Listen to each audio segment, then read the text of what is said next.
What's going on, people? We are Tottenham TV here. As the international break draws to a close and the Premier League returns this weekend at home to Watford, I've got a bit of an international roundup to bring to you guys to see how our players got on in the international break with their respective countries. Let's start off with England. We all know what happened. England, in their first game, they lost 2-1 out in Czech Republic in their qualifier, the first loss of the group stage. Harry Kane and Rose did play 90 minutes each, with Rose having a shocker actually. All the pundits kind of berating Danny Rose, and me personally, I thought it was a dreadful performance from him as well. We need to see better performances from that in the Premier League, that's for sure. And Harry Kane scoring a penalty. So the first game, England losing 2-1 to Czech Republic in the qualifier. With the next game, England travelling to Bulgaria, to Sofia, which again was marred by racial incidents, racial abuse to the England players. The game had to be halted twice, which is actually just disgraceful, disgusting to see in this day and age. This is still happening, especially in places like Eastern Europe, Bulgaria, Serbia, Croatia. It just needs to be stamped out the game, and it's just disgraceful how it's still going on. English black players were being booed, monkey chants were being heard. As I said, the game had to be stopped twice, and personally I think England probably should have just walked off. Harry Kane and Southgate mentioned before the game that if the fears were to come true and the racial abuse did come, then they would walk off. But look, you've got to give the English team credit. They held as a unit and stood by each other. There was a big moment where a lot of the ultras walked out at half-time, and it kind of did get a bit better after the half, but there's still noises that were heard. But it's just disgrace and needs to be stamped out the game. Having said that, the game did finish 6-0 to England.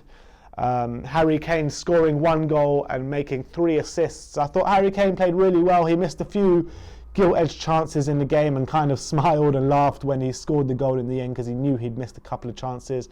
Harry Winks as well, playing 90 minutes, and I thought he was very, very good.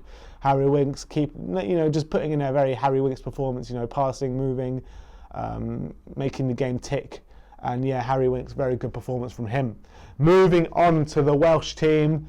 We've seen them in the first game. They went away to Slovakia and drew 1-1 in a Euro qualifier, with Ben Davies playing 90 minutes.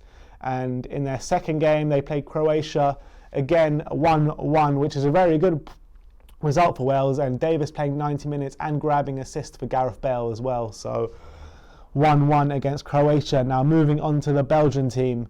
In the first game, they won 9-0 against San Marino. Toby Alderweireld getting on the score sheet. Tottenham old boy Nasser Chadli also getting on the score sheet, with Toby and Jan both playing 90 minutes in that clean sheet performance for Belgium.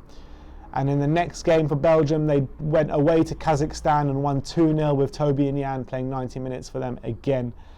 Moving on to France, where they went away to Iceland in the qualifier for the Euro 2020 and won 1-0 with an Olivier Giroud goal, with Moussa Sissoko playing 90 minutes back in that French squad after such a great season last year. He's finally starting to get the plaudits he deserves, albeit he hasn't had such a strong start to the season.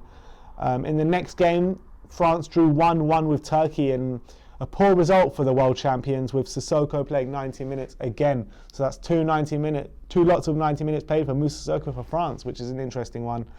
Moving on to Denmark. In their first game against Switzerland, they won 1-0. Christian Eriksen playing 90 minutes and providing an assist. And in their next game, they played a friendly against Luxembourg, which they won 4-0, which Christian Eriksen was rested for the second half of the game as he went off at half-time. And now moving on outside of Europe, we go to Colombia, where they drew 0-0 with Chile. Davinson Sanchez playing 90 minutes. And in their second game was an absolutely shocking result for them, as they lost 3-0 away at Algeria, with Davinson Sanchez playing 90 minutes yet again. And moving on to their South American counterparts, Argentina. In their first game, they played in Europe against Germany. The game finished 2-2 with Juan Foyth playing 90 minutes at right back. And I'm hearing he played a very good game as well at right back. With the second game, they beat Ecuador 6-1 away from home, and Juan Foyth played again at right back for 77 minutes. And I'm really looking forward to seeing Juan Foyth back. I think he should. Look, Aurier's not doing himself any favours. Kyle Walker-Peters didn't pull up any trees, so why not give Juan Foyth a go at right back?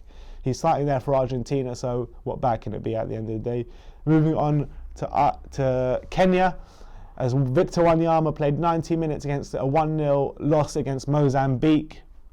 And Ivory Coast, Serge Aurier plays 90 minutes in a 3-1 win over Congo. And in Serge Aurier, Ivory Coast are playing again on Friday, so that moves me back to my point of Juan Foyth playing right back. It will be very unlikely that Aurier will be back in time to, to be fully fit. He must be tired after travelling all that way, playing 90 minutes on Friday. So I'm backing Juan Foyth to play for us at right back against Watford.